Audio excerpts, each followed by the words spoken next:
on it in the Senate. A public hearing that nobody knew. No anti-GMO person was informed. And only the pro-GMO people were at the debate.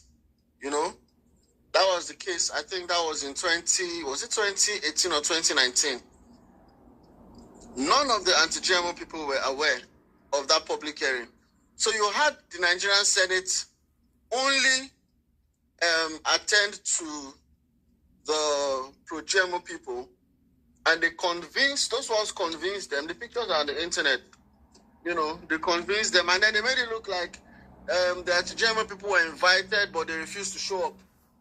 That was the narrative they put, that the anti-GMO people were, because I asked Nimo Bassi personally, and I asked the rest of them, I said, why didn't you guys go for the public hearing? They said they were not informed, they were never told. So I was like, wow. Because, I mean, they flooded the internet with all the narratives that they invited them, they didn't show up. So that's why, I mean, they lost the case and all of that. So, having lost in court, and also the phony Senate hearing on GMOs, you know, it kind of like blew out the steam from the anti-GMO engine back then. So they were just left with conscientizing people in forums here and there, small scale, you know, nothing really loud. And those guys just continued what they were doing, pushing GMOs everywhere. But January 2024, after they commercialized telomeres, immediately, I can't forget that day. I saw that news. They did it on January 12th. And I got the news January 12th or 13th. Immediately, I saw it. It was like, went loose in my head. Basic that it was bad. And of course, it was not good for consumption. I just knew that basic. I knew just as much as, you know, any regular person would have known, you know. I started studies. I was studying everything possible. I set up reading groups. I had different reading groups, you know. I said, let us find every possible research available on GMOs. Find it. It looked like searching for a needle in a haystack, but, you know, I just kept studying on it, studying here and there. And I had my first symposium on GMOs, where we had to invite farmers in Nigeria. We invited farmers. We invited medical doctors, nutritionists, lawyers. We invited a couple of them. I said, okay, everyone, just come. Let's have an open conversation on what really is this GMOs. I wanted to learn from them. And I also wanted us to start, you know, building a team of people who knew about it or did not know about it, but had to say something about it. And that's how the journey began. It started offline, not even online. And we listened to the farmers that day, listened to everybody. And then we found out that Nigeria was actually sitting on the time bomb. And by February, the following month, we were in Abuja for our first event in Abuja. We held it at the Ministry of Justice, the Olusegun Obasanjo Hall. And we invited the NBMA, the regulators of GMOs, for them to come and explain to Nigerians what they have done, you know, on this GMO matter. You know, so we did that.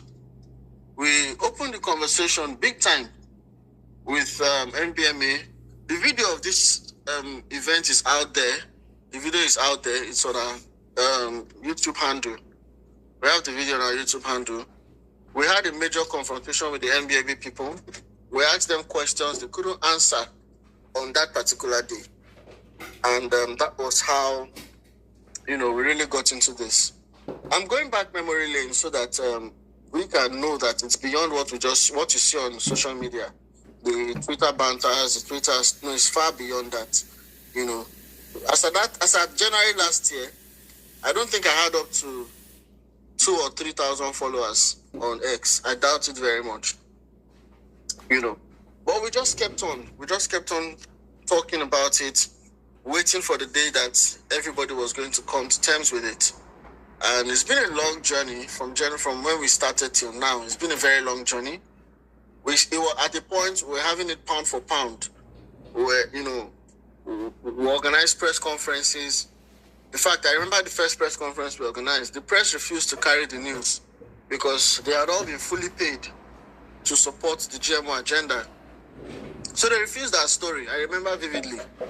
Maybe I'll look for the chat I had with one of the press guys and I'll post it one of these days. They refused that story. But when we continued, we're consistent in speaking to the press. And we made it clear to them that you guys are not even immune to the problem. You cannot hate our narrative. You can't just take a direction. This is science. And gradually, we broke the press down. And then something interesting happened by May. Honorable Mukhtar Shagaya, a young guy, he's a young House of Reps member, a young honorable in the House of Assembly. I consider him my friend, very intelligent guy. And as at this time, I was just a regular Nigerian that didn't know anybody or anywhere. I'd never even been to the National Assembly as at this time. He moved the motion from the activities he saw on the internet, on X. He moved the motion against GMOs, and he moved that the House should suspend it until investigations are carried out. So, armed with that motion, the following month was, that was May. By the following month, that was the first time we had our biggest break on GMOs on the internet. If you go to June 2024, you see it. We had a major trend. GMOs trended for about 5 days on the internet. That's where I think myself and even our host on this space got connected. We had a major trend. It was there. A lot of people got on it. It became a big conversation as at June last year. As a result of that, the guys on the other side, the pro-GMO guys, found out that, we're having this pound for pound. They organized press conference, we organized our own. They organized meetings, we organized our own. It was looking like we're, going at each other. In fact, there was one very interesting one. They went to Channels TV, March. They went to Channels TV. They had Professor Celestine Agboru on that particular program, and the guy was talking about GMOs like it was the best thing ever, And the guys on Channels, they were bots. They were like, wow, and they didn't know that this kind of technology, they were really sworn in. And from my time being a brands and communication specialist, I used to manage celebrities, singers, artists. I used to consult for them and stuff. I had a lot of friends in the media space. So I immediately called my friends in Channels TV and I said, in fact, the show was still on. And I called my friends on Channels TV and I said, it's impossible for you guys to field a pro-GMO professor. I said, I am going to bring an anti-GMO professor and you have to field him. And then they said, can I bring the person in 24 hours? And in 24 hours, I brought Professor Christopher Gamua, my partner in CEFSA, the Center for Food Safety and Agric Research. I brought him into town immediately. And the following day, the very next day, we were in the same studio, same Channels TV, same hosts. And by the time we were done, they were like, wow, they had never, we exposed the thing so bad. And that video that we did with Channels TV, it actually went, as at the time in March, it went viral in the political circles. The video of Professor Celestine has 1,000 views on YouTube. But the video with Professor Christobeg has over 15,000 views on YouTube, with a lot of people watching both videos and, taking their position with Professor Christobeg. That's with us at CEFSA, the Center for Food Safety, my organization. Now, I should also interest my listeners that Professor Christobeg right now has been appointed by the Benue State government as the Vice Chancellor. I'm going to make an official announcement on it on X very soon. He's been appointed as the Vice Chancellor of the newly formed University of Agriculture, Science and Technology. So we have an institution where we are going to be teaching and carrying out researches. These researches that they've been saying are not existing. We now have a university, an institution run by us that we are going to ensure follows the due process and research to ensure that the right things are done.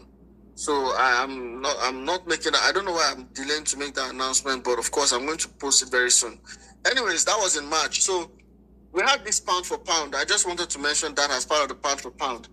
Then by June, July, they had another one. They called it the maiden edition, the first edition of a biotech conference.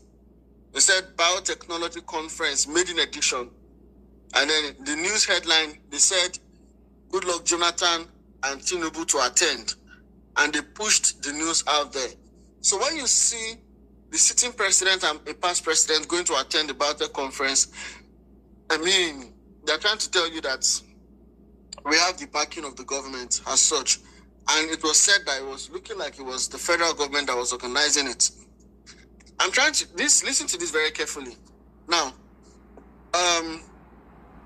Dr. Rose Gidado is the Director of Agricultural Biotechnology in the National Agricultural Research and Development Agency, NABDA, which is under the Ministry of Science and Technology. Now, Dr. Rose Gidado is the main McCoy when it comes to GMO in Nigeria. She's the number one. She's the priestess of GMO. In fact, she was brought into Nigeria especially for it. She came with one of Bill Gates' organization called the Open Forum for Agricultural Biotechnologists, OFAB. And she came in as the country director of OFAB, and she's been preaching the gospel of GMOs to government, stakeholders everywhere. And later on, she got appointed into federal government service, and today she's the deputy director of that agency and the department and the director of the Department of Agricultural Biotechnology. So you're looking at a woman who holds two positions. One, she sits as the country director for Bill Gates agent in government. Bill Gates agent to Nigeria, an advocate of GMOs. And now she's the policy driver for GMOs in the government. That means she can do and undo. And unfortunately for us in Nigeria, at the moment, her agency, NABDA, sits on the board of the regulators, NBMA. This is a lot to take in, but just try to follow it. You can play back the recording so that you can listen to what I just said again. There is an agency to regulate called NBMA. That was Rufus Ebega's agency. And sitting on the board of that agency is NABDA, National Agricultural Biotechnology Research and Development Agency, promoters of biotechnology. They sit on the board of NBMA. And Rose Gidado is deputy director of this organization. And she also doubles as the head of department of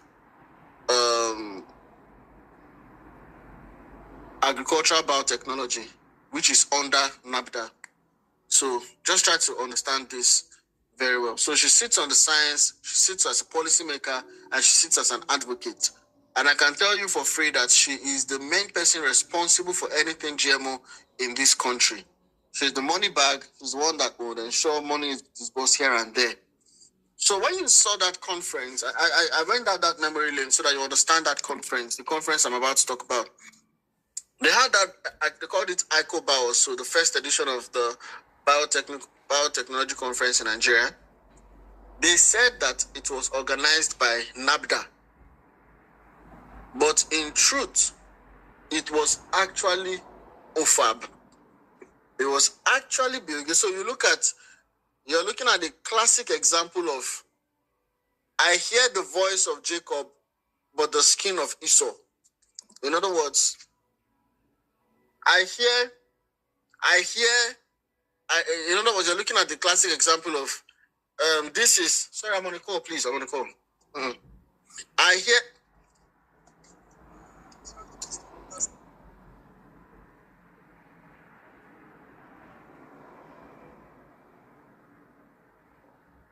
So now this is a classic example of that exact same thing. This woman will take federal government funds from OFAB, use it and do this. Then she comes to say that it is NABDA. Classic example. So for a long time, a lot of people in the press and a lot of people fell for it. Many people fell for it.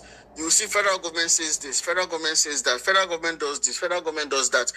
It had gone on for a very long time. A lot of people did not know it was not actually the federal government. It was another organization called OFAB. And that deception had gone on for a long time. And immediately after that particular conference, you know what we did? We organized a major media workshop and a press briefing. And the core purpose of that media workshop and press briefing was to expose this. We exposed this, we brought verifiable information on GMOs. In fact, it was an evidence-based workshop with the members of the press. Everything we said, we backed it up with a research paper. Everything we said, we backed it up with documents. Everything we said. We had it that day with them. We sat them down. This held just behind Aso Rock, just around Aso Rock. And we sat them down and trained the press.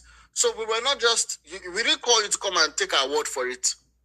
If we told you GMOs were bad, we're going to give you a paper for it. If we said this, we would prove it. So everything we said, we proved it to the press at that particular media house. It created, cognitive dissonance in several of them because several of them were just a week before at Rose Gidado's conference, where they were paid to sit down for 5 days.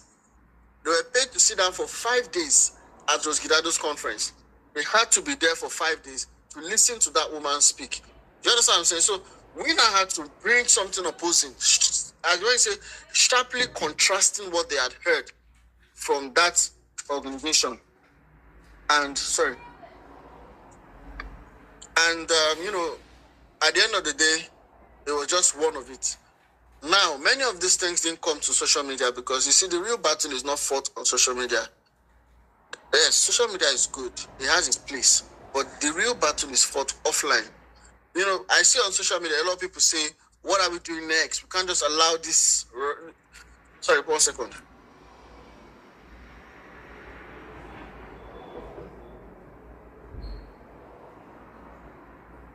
Now, so at the end of the day, I see a lot of posts and comments that we should do more than, we can't just talk about it on social media. Sorry, please, just hold on a second. Just give me a moment. Okay, thank you. While we wait for Dr. Peshek to come back, please do well to request the mic, do well to share the space. This is something that concerns us. Okay, thank you very much. Please take it away. Yeah, so a lot of people, want to know what we are doing about what's going on. We can't really say everything we are doing. And, this is a small space, so I can really talk, When I mean small, I don't mean in importance. I mean small in terms of, the numbers. Many things have been happening offline, This pound for pound was offline. But you see, immediately after we exposed the deception, and that's the reason why I take, every time I post, I like to post it with verified information. Every time you expose the lie, the truth fades away. Sorry, every time you expose the lie fades away. The moment we exposed Rose Gidado's duality, OFAB and federal government at the same time. This is July. We're rounding up July already. They've not had a second of that conference. They can't hold it anymore. All the OFAB-sponsored initiatives, they are careful with it now because they know that we will storm, not as I will storm the place, we will expose it for what it is. And it can get her into major trouble with the government. Already, I can tell you for free that she's not going to get it. She's not going to get it quite easily with what she's done already. So, avoiding any future issue, because we'll just ask for, we would go to this House of Reps or the Senate, and we'll put up an official request. Any House of Rep member can request for it.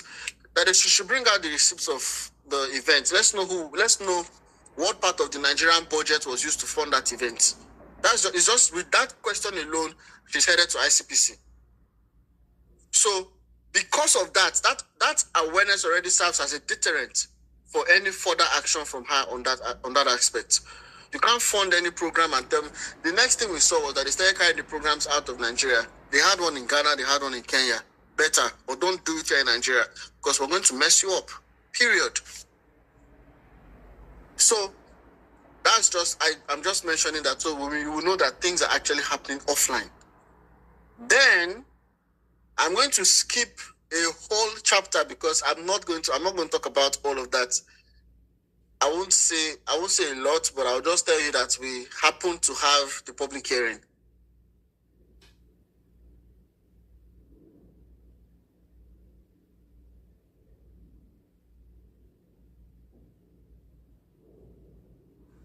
Oh my God, we lost Dr. Peshek. Oh, sir, please come back on. It's showing reconnecting. Please come back up.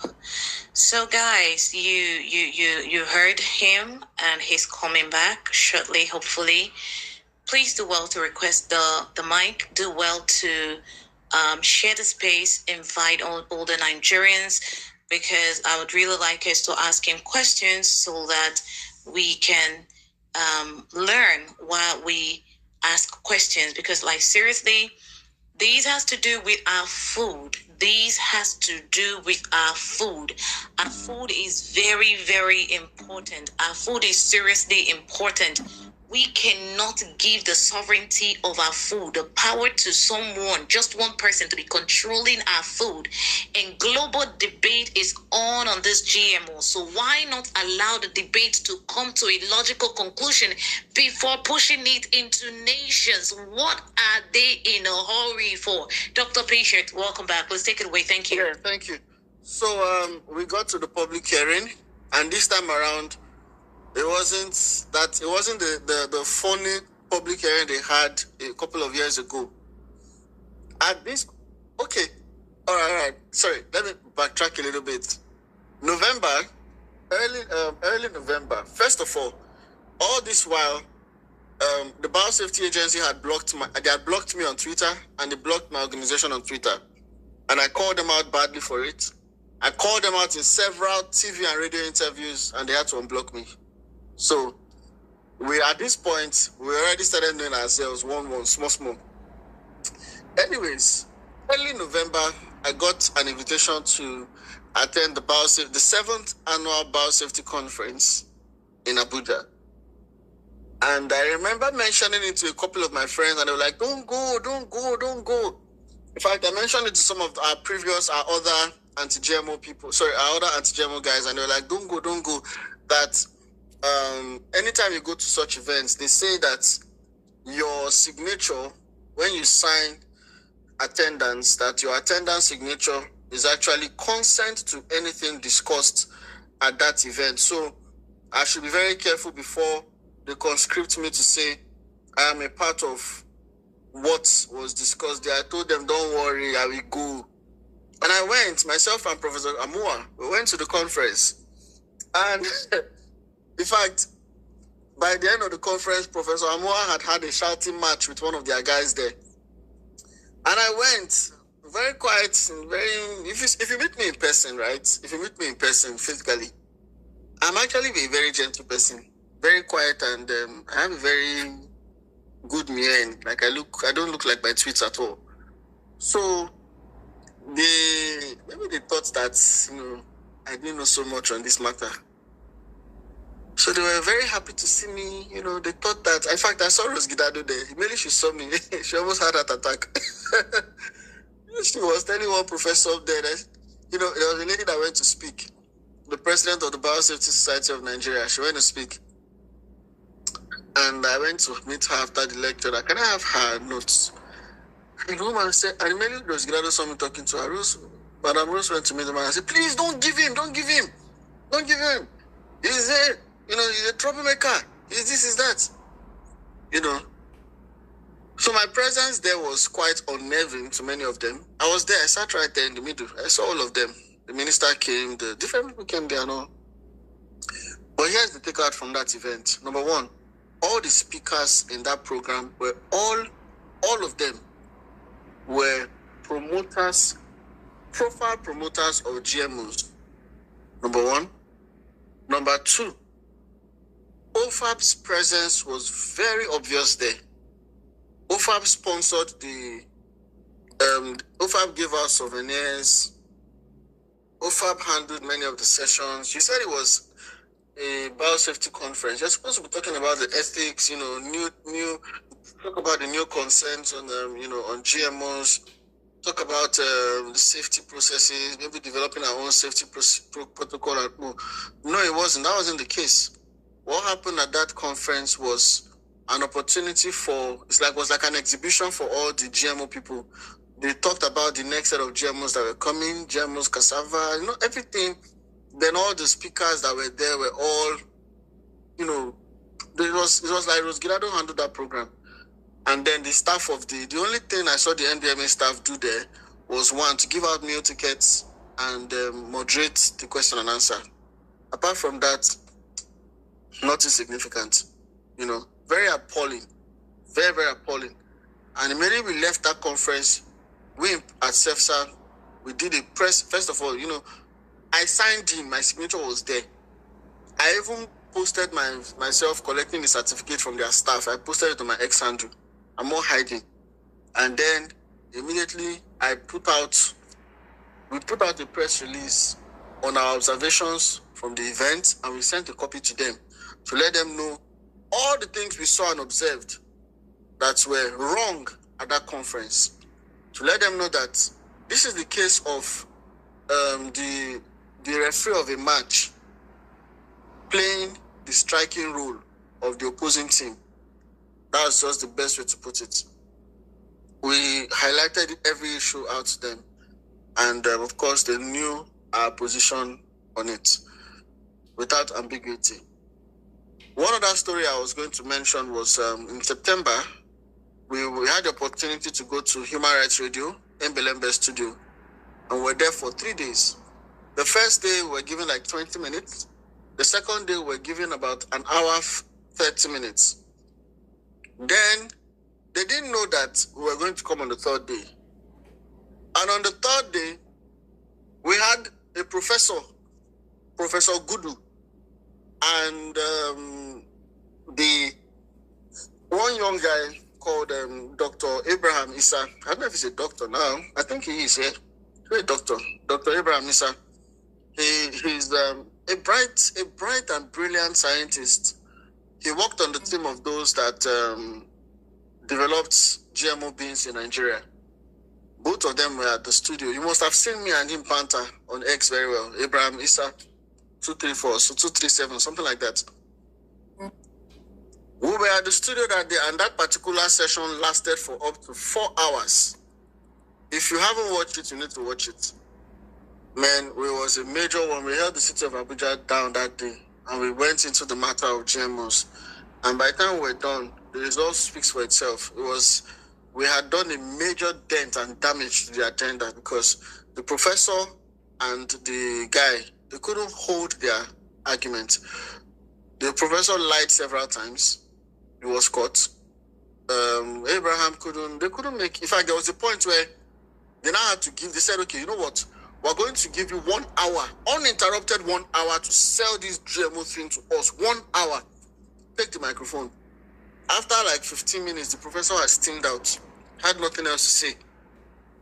To the point that we had to, ordinary president was telling them, you guys, maybe you should go and bring like 20 more professors that know what they are saying, because so far so good. We are yet to hear something intelligent from the two of you. Didn't you prepare?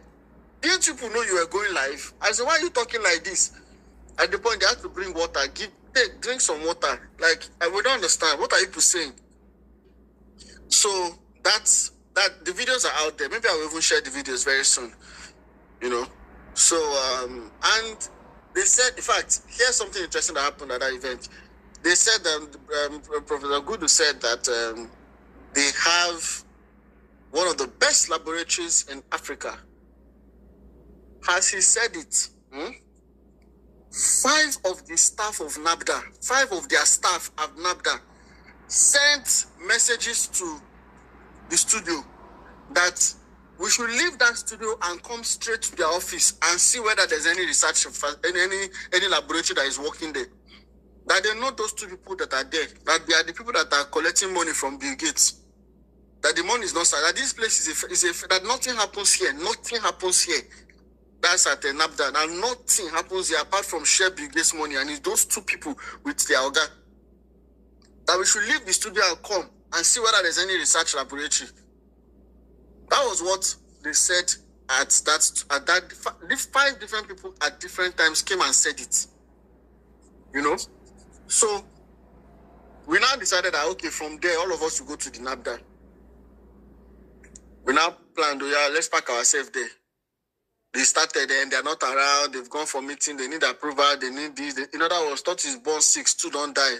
The remaining 8 are still in the hospital. All sorts of stories. We now said we'll come the following day. Nothing. There was no laboratory to show. No laboratory. Later on, I went to MDMA's office. I'm still a bit soft with MDMA. I'm not yet dragging them the way I should because I understand that they are just pawns in the hands of Rosgidado and her cronies. And I went to their office. It's not a place that you would think, if that is Nigeria's strategy for bioterrorism, then we are finished in this country. If MBMA is Nigeria's strategy against bioterrorism, then this country is gone and dusted. I went there. It was just imagine your local government secretariat, how nothing happens there. That's how MBMA was. Nothing happens there. You know, I can send you a picture. Even the woman that I wrote the letter once there, the woman that I even submitted the letter to, you were like, maybe I'll share the pictures and videos so that you guys will see. I've refrained from it so that it won't be like I'm hitting under the belt, because you see, these people were still going to meet in different forums and forums. And I tried to play very safe to give them an opportunity for redemption. You know, that's why sometimes I don't call some of them out as much as I wish I want to. My purpose on X is not just to embarrass and call them out. It's primarily to sensitize Nigerians and, you know, providing information on some of these things happening on the ground so that you know that we're not just talking on X. We are also doing a lot of things on the ground. So back to the public hearing, which held in November. You all have, the videos are out there. I shared it today. You know, it was a long one, a very long one. About 50 lawmakers were there, and they were all appalled at the submissions of the various people that spoke there.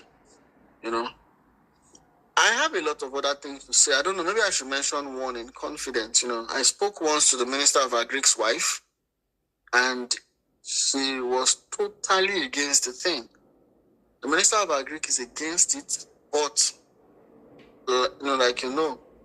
there are a lot that happens in political circles that until you get inside, you may not know. Some of them are being blackmailed. I'm telling you, some of them, they are being blackmailed. Maybe they had one affair with one. No, these things, they set a lot of them up. Maybe they had one affair with one small girl somewhere. Then the girl has their nudes. And then, you don't know. I've seen it in cases in this country, Nigeria, where some top government people are being blackmailed. You don't know. You don't know why some of them are taking some decisions they are taking. Some of them, their political careers are being threatened. Some of them, their lives are being threatened. And they cannot just talk. So they are looking for a soft landing for them to even represent the country very well. So you don't know everything. We don't know everything going on. But one thing I know is this. Nobody fights against the people and win.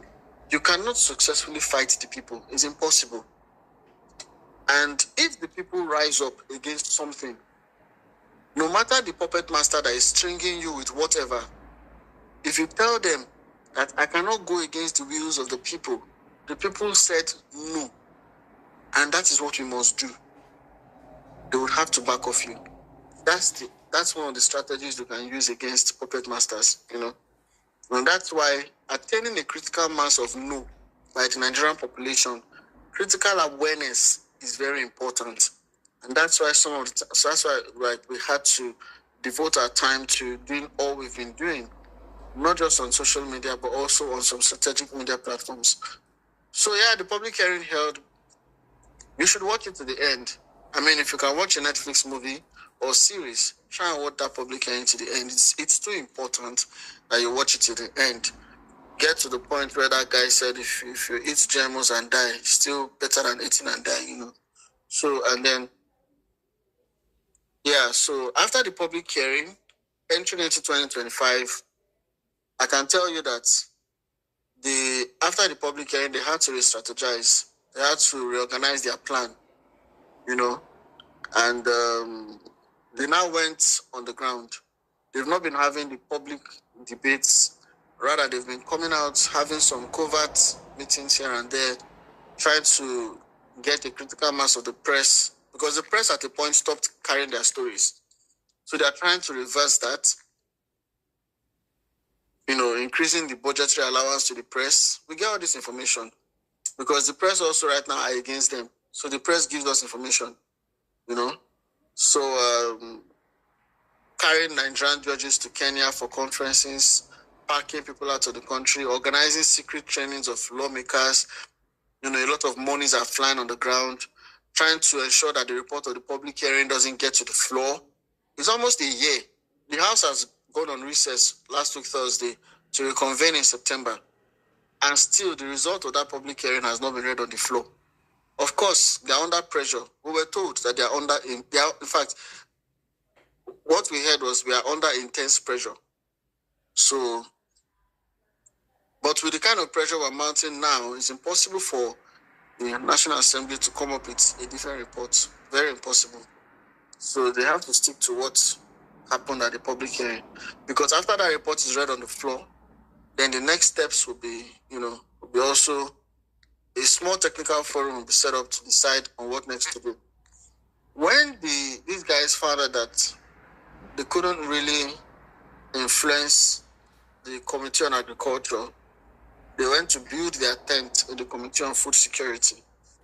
And it was the Committee on Food Security that did that stuff you saw about 3 weeks ago that David Hunden reported about the, fielding 7 Bill Gates people under different organizations, 7 funded Bill Gates organizations, or at the National Assembly. Yeah. So that's about it. I thought to give us, so it won't just be the regular what is bad in GMO, what is not bad in GMO. I wanted to give some of the things that are happening behind the scenes so that you will know that, we're not just talking about this, we're actually doing a couple of things, And I don't yet know how to get more people on my team. I don't yet know how. I'm still figuring it out, because we actually need a lot of support. I mean, the amount of times we have to move around town, some of us had to put our businesses on hold, for us to focus on this. We need a lot of support. We need a lot of contribution in terms of mental resources. We need a lot of, we have lots and lots of videos that, we need people that can actually take that on, cut them into snippets, make them these viral 1 minute, 30 minutes videos, and then we can always post them and try to make them go viral. There's a lot of need, we need a lot of support, in some of these areas to ensure that we sustain the momentum on what we're doing. But the question is, are GMOs bad? Yes, they are bad. They are tools for neocapitalism, they are tools for neocolonialism. These are people's technology, patented food.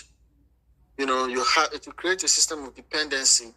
And if you look at my last tweet, the last tweet I posted, I showed you where Monsanto themselves admitted that they had failed in India. And that failed in India led to the deaths of hundreds of thousands of Indian farmers. There are many research papers on that already. You can go on the internet and find it. They admitted that they failed. And that same failed seeds that they used in India, they brought it to Africa, knowing that we don't read, we don't do research. Just give the person with his stamp some few dollars, he will stamp it in. And that was what happened on May 1st, 2016. And it got in, So the same seeds that destroyed India is the same thing they brought to Burkina Faso, which Burkina Faso rejected at 2016. And it's currently in Nigeria with a Business Day report on the 23rd of September that it's also now destroying the Nigerian farm. You will not know that because Nigerians are very resilient people. They may not commit suicide like the Indians, but they will leave that business and start going after Okada, going after all sorts of other businesses and all of that. And then, production reduces. And before long, we start importing. And that's actually, see, we should understand something. And I think at this point, let me make this very clear. There is a foreign policy that is targeting Africa. And that foreign policy is to ensure that Africa is dependent on the West for survival. It's a foreign policy. It's written. The sovereignty of nations is the sovereignty of nations is not is something that the globalists want to eradicate. And when you hear people like Trump saying America first, that's a nationalist's mantra, and it's against the globalist agenda of making the world creating a global governance system. And global governance is impossible. The best tool for global governance today is technocracy.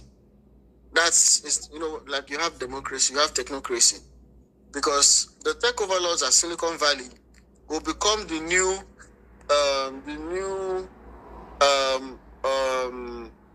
they'll become the new rulers of the new world. If you look at it very well, look at Elon Musk wielding enormous power, swinging elections anyhow he wants. He has the money, he has the platform. Look at Facebook. They can just censor. They pulled out Trump from all social media platforms. Look at what they are doing currently. And I think you should also go and research into some of the things that's currently happening in Silicon Valley.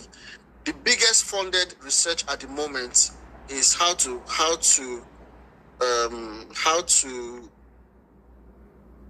cheat debt. In other words, research on immortality. That's the biggest funded research at the moment. And you should read about that.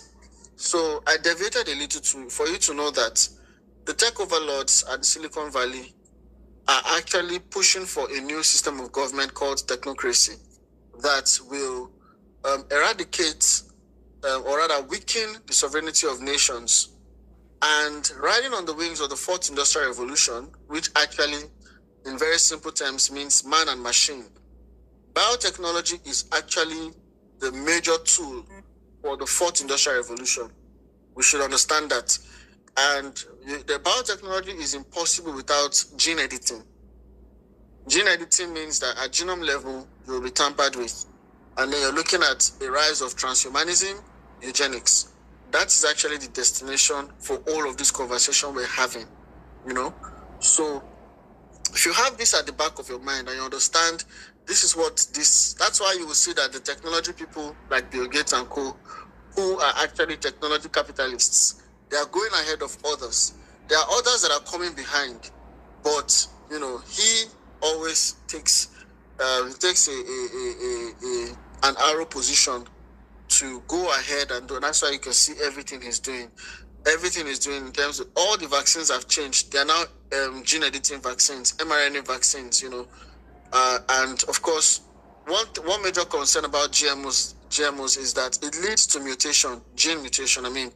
By second generation and co, it's possible. If you ask any AI, it will tell you that mutation is possible with GMOs, and that's one of the risks that we are actually very concerned about, because by your children's generation, you don't know what the result, because the report card of this GMO that we're eating now to come out by your children's generation or your children's generation, and then you don't know what they have programmed in it. That's why I keep saying it. You're eating someone's technology. You don't know what he has programmed inside the seeds. It's beyond just the F1, F2, that the seeds are patented, you can't reproduce them and all. It's far beyond that. You are eating technology that is patented. If you look at the body of telomeres, they'll write it there that the only thing you're supposed to do with these seeds is to plant them and grow them as food. You can't use them for research or stuff. Like it's IP laws, intellectual property laws. So why do you want me to eat it? Why are you forcing it on me? Why do you want me to eat it? So these are the concerns. It's beyond all the back and forth, gives cancer, gives, all those ones. Those ones are even the small conversations. Of course, they do all those things, They won't research into it. And in fact, I should say this also. Maybe by tomorrow, I will release 3 papers. I will release 3 documents that we did. There are papers to show that Monsanto, that's Bayer Crop Science, they know that these things do these things, but they've hidden them. And they've been fined for it in other countries that have strong legal systems. They've been fined for hiding research papers that GMO causes cancer. They've been fined for it. And that's why all the $12 billion they've paid in litigation in America were all out of court settlement because they don't want to go to court. If they go to court, they know they're losing. And if they go to court, they know that they'll be compelled to release some things they don't want to release. So, yeah, it's a big conversation. It's a big one. I think I'll just use the mic for a little bit. Let's hear from 1 or 2 other persons, and then I'll take any question that comes, and then we'll move from there. Thank you. Thank you for listening. Thank you so very big much, Dr. Paycheck. I can't thank you enough. In fact, Nababa, God could bless you for us, because, seriously, when we first met earlier, it was like something that will never even, see the light of day, because very faint voices talking about it. But right now, by God's grace, it has gone global. And I have the likes of David Udehi to thank, and you, Dr. Paycheck, to thank, and so many other Nigerians that I don't even know about. So thank you very much. Ladies and gentlemen, do well to request the mic. It is Nigeria. It is we, our health, that we're talking about here. Do well to request the mic if you have questions, or if you have a contribution, or are you a farmer that have planted those GMO seeds before? Please do request the mic and come share your experience, because we need lots of particles right now. We just don't want a situation whereby it just look as if we're just talking and talking. Like Patient said, he loved talking and putting facts out there, which is one of the main reasons why I have dedicated myself to these. Because, seriously, if you say something like this and you are putting yourself I don't want to talk, then what can you do? If you can do the little things that matters, then what can you do? So please do well to request the mic. So now I have 3 other speakers here. I'm going to call you one after the other, while we'll wait for other people to request the mic. So if you have a question, please say you have a question. So you ask your question directly. But if you want to make a contribution, still say you want to make a contribution. I see an already pull Adora down. I'm just going to send you the mic again. So I'm going to start with Mark. Mark, how are you? Good evening from my end. How you doing? Good evening. I'm very fine. Thank you very much for this forum. Bishop, I greet you from this side, bros. It is quite interesting what I've heard. It now gives me a better understanding of some of the concerns I was already having. This last week, to be frank with you, there were a lot of traction on my Twitter feed, and it was all about GMO. I was so impressed with the pressure that we were putting in. Just to tell everybody, on Sunday last week, I was deplatformed from Facebook because I posted Pishek's tweet there. So right now, if you check me on Facebook, I'm no longer there. They sent me one funny mail that I'm sharing information that were not verified. Just some of the things that some of the badges that we have to get on this journey. So my own is just a form of contribution, and Pishek already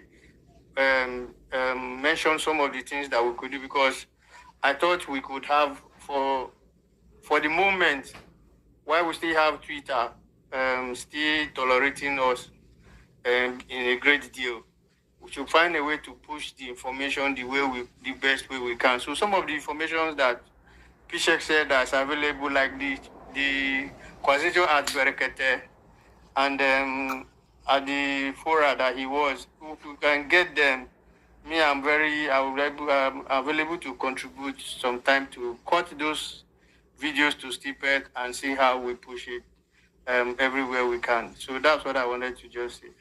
Bishop, God will bless you. We have what we have today for a purpose, and God will continue to strengthen you. You are protected, and just want you to know that there are a lot of other armies beside you praying and pushing this banner. We will win because God is on our side. We are about to we want to win. We want to, and by the grace of God, we will win. Thank you very much.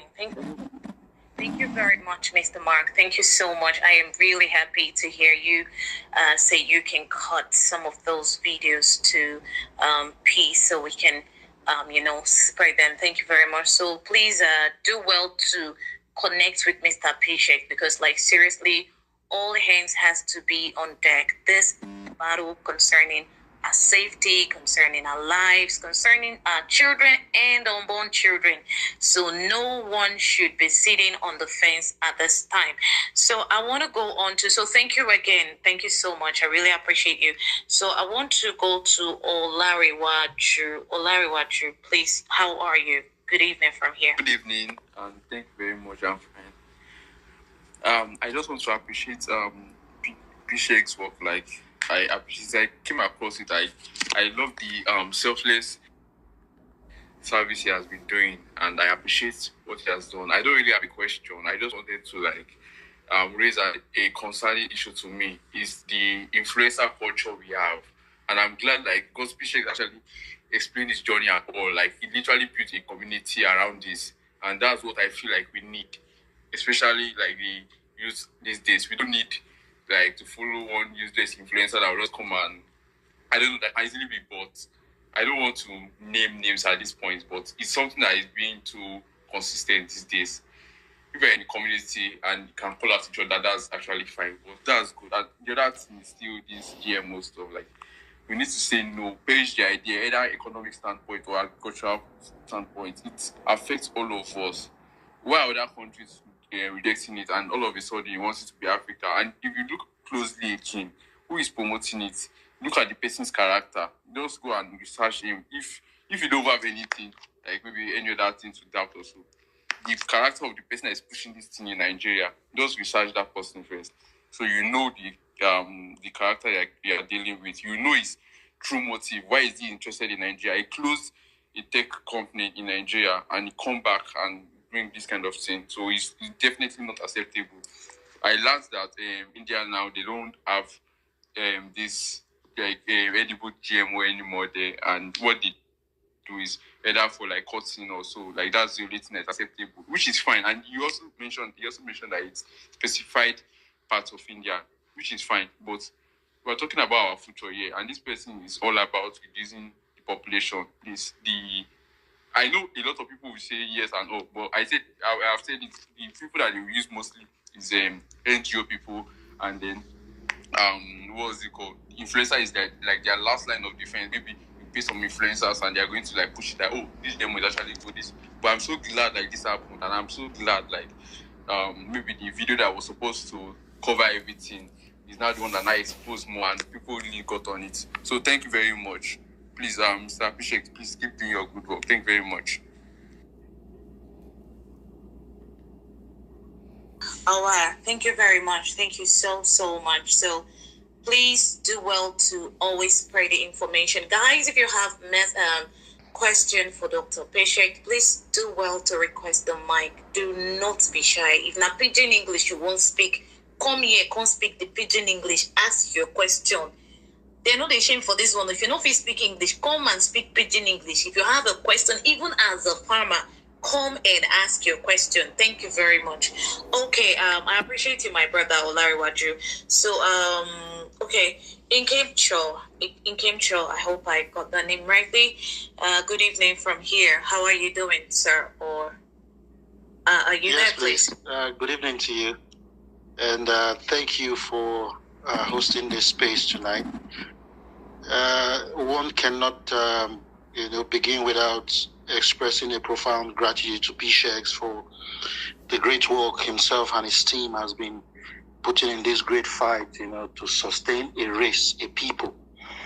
You see, GMO is something that my pastor has been talking about for quite a while, which is Pastor Chris. And I've taken time to look at it. Though a lot of people speak from the angle of, food and the bio implication of those foods, it's also a threat to national security. Because food sovereignty is an integral part of the sovereignty of a nation. And if we allow a few individuals or group of individuals, maybe be represented by their companies, to control food supply, that means the people are doomed. Until tonight, I had no doubt that P-Shex and his team has been doing a lot of work.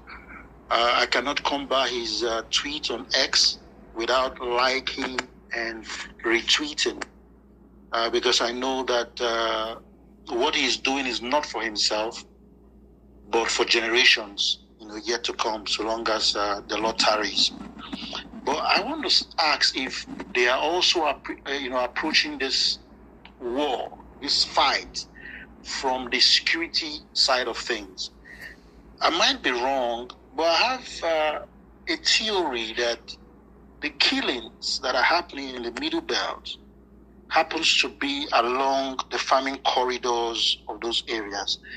It doesn't stop at the Middle Belt. It has trickled down to what we call the Old Bendel, which is Edo and Delta. If you go to Delta, for instance, Agbo and its environs, where we have Abavo, Owa and the rest, it is a predominantly farming community. As a matter of fact, the Abavo market was known for its gari. So in Lagos, you hear people say this gari na Agbo gari. People were, sorting for Agbo's gari because it was the finest. But if you go to Abavo's market today, it's like a ghost town. So it's intentional. That's my thinking. If we can, quote unquote, awaken the National Security Advisor's Office to say, hey, have you thought about this trend line? If we are able to ban GMO in Nigeria, I strongly believe that security will improve along these corridors. However, I would conclude by saying that I will keep following P-Shex, keep contributing my quota, and if there's a call, for us to maybe, I live in Abuja. Okay, we are meeting in Abuja, we want volunteers to come, there's an assignment, there are documents to be submitted here, there is an advocacy call to be made here. Of course, I'll be more than happy to be a part of it. Once again, thank you to the host, and thank you, P-Shex, for the great work you're doing. I yield the mic. And thank you. Okay, I stop it. Yeah. Can I comment quickly? Go ahead, please. Thank you. All right. Thank you. Thank you very much to the last speaker. I really, really like your submission. Yes, from the security point of view, it's a very valid argument, and I intentionally left it out in my submission, actually. Yes, the conversation is on from the security point of view. And I can tell you that I actually have one-on-one with the Chief of Defense Staff. And it's gradually. There are several angles to this thing. With Bill Gates' influence in the country, you have to be careful that you're not speaking to his ally when you talk about these things, especially in security spaces. It's very important. So, yes, there are conversations on it. It's this whole thing on GMOs is like a small stone that is connected to a very massive rock under. And you're very correct when you talk about the fact that it could be linked to the insecurity in our farms. I mean, why would Bill Gates be more interested, or rather, why would NGOs be more interested in providing daily food and water to the people in the IDP camps, and their land is is barren. Nothing is happening there, and then later on it's available to be bought by a billionaire in Nigeria, So you're looking at displacing people. Where are the Indians, the American Indians today? That's like a whole race gone, like a whole people gone. A lot is going on people are not aware of. There are people who really want to take over the world in very diabolical ways. Let me mention this very quickly. When United Nations was being formed, or rather UNESCO was formed about the same time as United Nations. It should interest us to know that those organizations were actually set up for global governance. And the very blueprint of those organizations was preparing for some of the things that are currently happening today. A very good example is one of the founders of, in fact, his name is Julian Huxley. He was the pioneer head of UNESCO. He said, I'm not going to paraphrase, he said that if at a point in the future, genocide is going to be accepted as a necessity and a tool for economic control, that in his generation, it is impossible to think of it. It's impossible to think of it. It's an impossible tool of government. But they need an organization that will train humanity to accept it later in future. And that was why UNESCO was formed. I paraphrased. If you go to my Twitter handle and you search that name, Julian Huxley, you will see the direct quotes there. In fact, let me see if I can find the exact quotes. Just a second. But I paraphrased it. But that was what it meant. So they needed an organization that can gradually prepare humanity to accept things like this. Now you're looking at, we're having domestic wars here and there. The people that Boko Haram has killed, people that are dying in Nigeria, is almost at the same level of the Gaza war. But people are still going to parties, things are still going on as though nothing is happening. You understand? This is actually the kind of desensitization that was planned through education, through UNESCO. Let me see if I can find that. I'll look for it now and I'll just share it. ITP, global governance. Just give me a moment. Yeah, so, send it. I'll send the URL.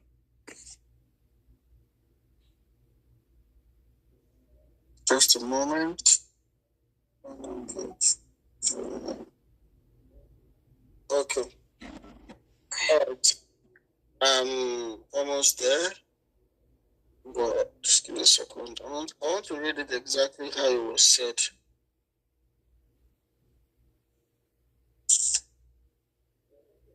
There are a couple of quotes. I'm going to send this URL to us so that we can all read this thing here.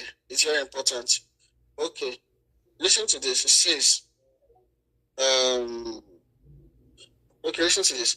The ink on the UN Charter had not yet dried when the Charter for UNESCO was presented in London in November 1945.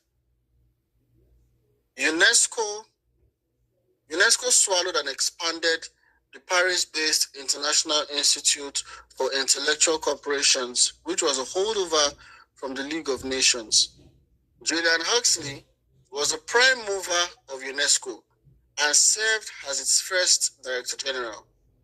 Huxley had served on Britain's Population Investigation Commission before World War II and was Vice President of the Eugenics Society from 1937 to 1944, and in a 1947 document entitled UNESCO, Its Purpose and Its Philosophy, Huxley wrote, now this is the direct quote, thus, even though it is quite true that any radical eugenic policy will be for many years politically and psychologically impossible, it will be important for UNESCO to see that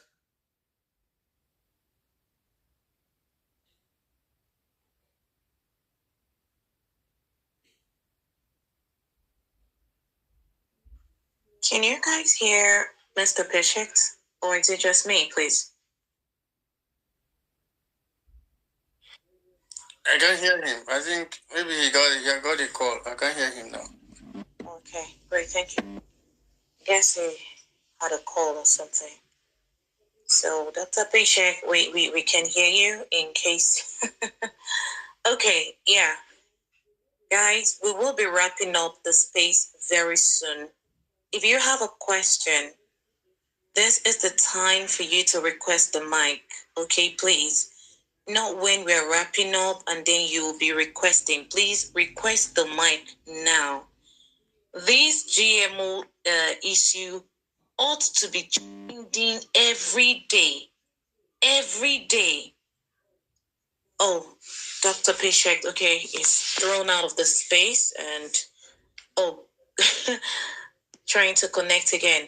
It is something that ought to be trending on a daily basis. Like he rightly said, he knew nothing about it.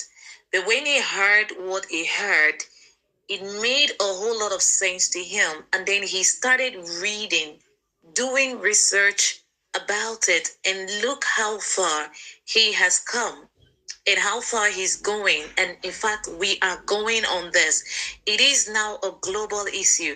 So please don't say, I don't know anything about it, and let me just say, sit down there. No, do your research. Read about it, okay? And join your voice. If there's anything you can do, like Marco already said, he can help with the cutting out of those little videos, like the Berekete debate he was talking about. He talked about. I watched it to the extent Mary president even asked the guy that said he got an award from the Oyibo people. Berekete asked and said, that beans, when they give you an award to them, they chop that beans for them. Do you understand? So please, guys, do well to request the mic. Do well to do your own research so that you can be of great help to this fight, because it is about our survival that we're talking about here.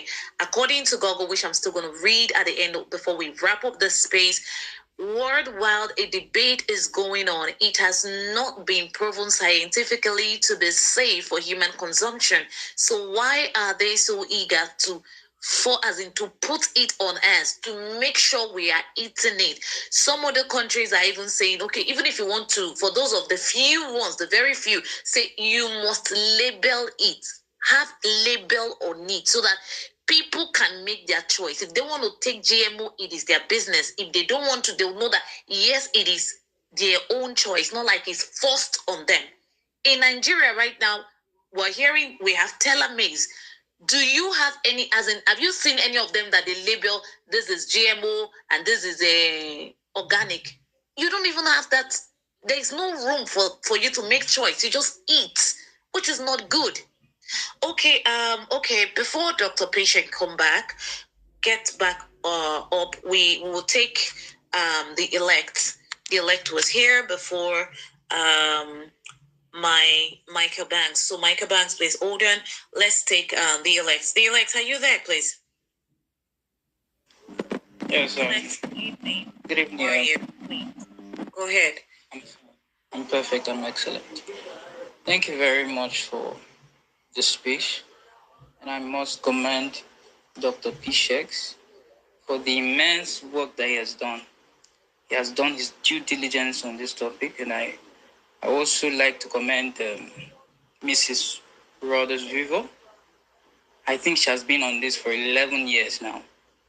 Wow, that's some remarkable stuff. Now, it may surprise you to know that a lot of people still do not know about GMOs. I'm from Benue State, and the main social media app we use is Facebook. It may surprise you to I've since it started, I've actually had conversations with some few people, and I discovered that some of them I even getting to know for the very first time.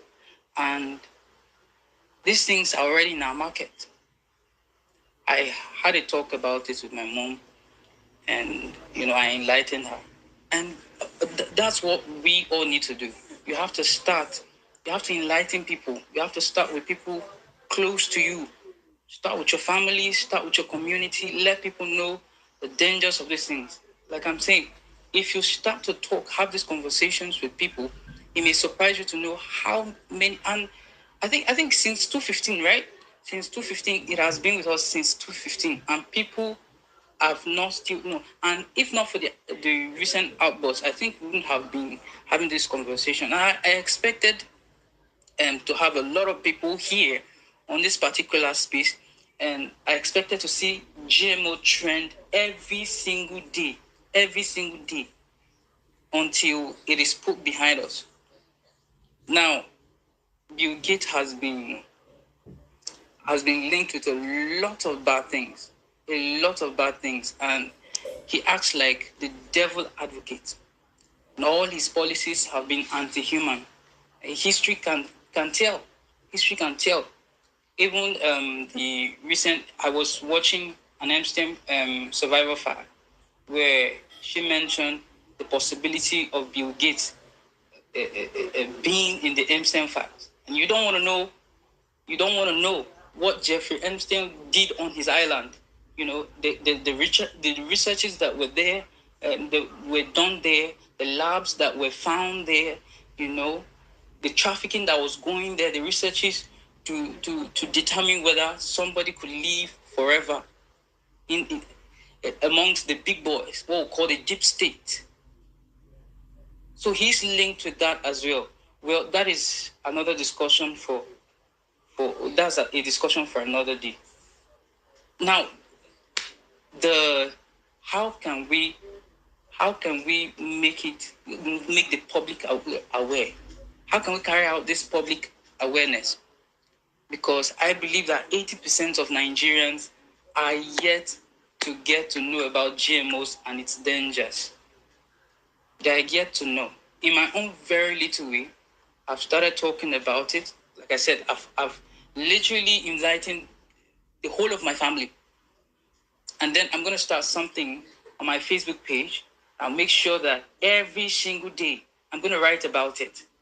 I've researched, and P-Shex, God bless you, sir. I've really learned a lot. I've been following you in the shadows, and I've been seeing your work for a long time now, even about these GMOs, But the recent outburst made me to go back to actually research, to read about your researches that you've had on this topic. And it's appalling.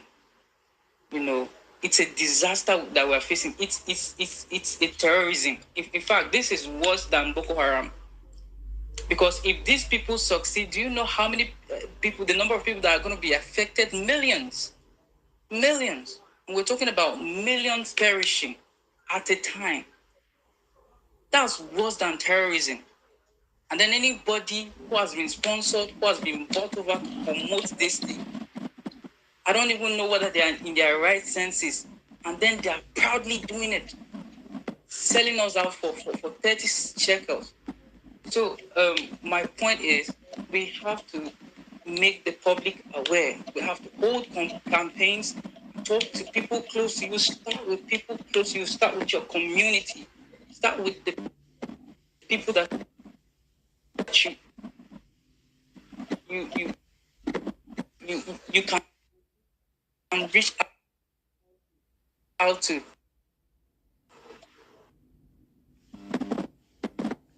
Okay, it is having So thank you very much, and thank you, Pishex. Thank you so much. I don't think without you, some of us might have. Right. Very much. Dr. Paycheck, you're back. Please kindly just take it away. Guys, we'll be wrapping up soon. Like I said, if you have your question, don't wait until the wrapping up time that you start requesting. We may not be able to bring you up then. It's the time.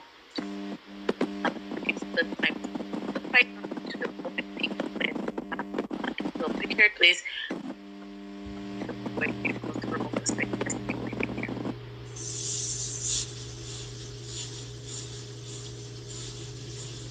We can take some more. Let's have some more comments. Thank you so much. Yeah, thank you. Okay. You're welcome. Yeah, good evening. How are you today? Yeah. Okay, Yeah. hello, good evening, everyone. I would like to, of course, all protocols you observe, and also appreciate, especially P-Shakes, because he has been more vocal from my point of view on this GMO thing recently.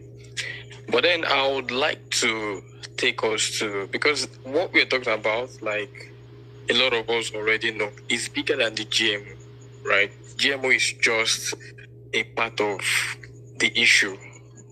And I'm someone that is very keen to patterns. I see things, I can probably guess something's going to happen based on patterns because I'm very keen with history. I love history. And the first time I really ever had issues with Bill Gates was during the COVID era. And I made up my mind that in my life, I'm not going to take that COVID vaccine. But because I saw the pattern. A lot of people said there was cure. Madagascar had cure. A Nigerian doctor in the US had cure for COVID, right? But everybody was surprised because they wanted to sell their own products. And in recent times, plants have not been the only thing that Bill Gates is sending to Africa. It kind of really started with featherless chicken. There was this thing with featherless chicken everywhere. And the thing was they were going to take it to Africa because everybody rejected featherless chicken, right? And then last year, Bill Gates also, the news was everywhere that cows were disturbing the atmosphere with fat, right? And then they decided they were going to genetically modify cows through food for them to reduce fatting, right? And now we are talking about GMOs. So it's a pattern and everything keeps looking towards Africa. It's just a pity that collectively as a race, there is an exception of people, but collectively as a race, we have short memory. We don't remember things because I know post-COVID, a lot of us were shouting on Twitter, shouting everywhere that, they scammed us with COVID, they scammed us with the vaccines and all the likes. And here we are, we still have a lot of people who are still advocating for the same people you shouted wanted to kill you. Because everybody was coming out with the whole, post-vac issues and all that. Recently, there was something in Ondo, which Pishek was also the reason why I knew about that, where they were, was it the pesticide now that was causing hormonal issues for men, right? Messing up with the testosterone levels of men to make them have this feminine, character. And these things it's everywhere. We see it everywhere. Unfortunately, people like Aproko Doctor, I'm going to call out his name, right? They don't have a sense of history. And that's why someone like him can come out to say, your forefathers. I took his video personal, right? Because he said your forefathers were doing this and doing that. And basic biology knowledge could just nullify whatever I was saying, because we're talking about GMOs, you're talking about cross-planting, right? And you are making cross-planting an issue with GMO.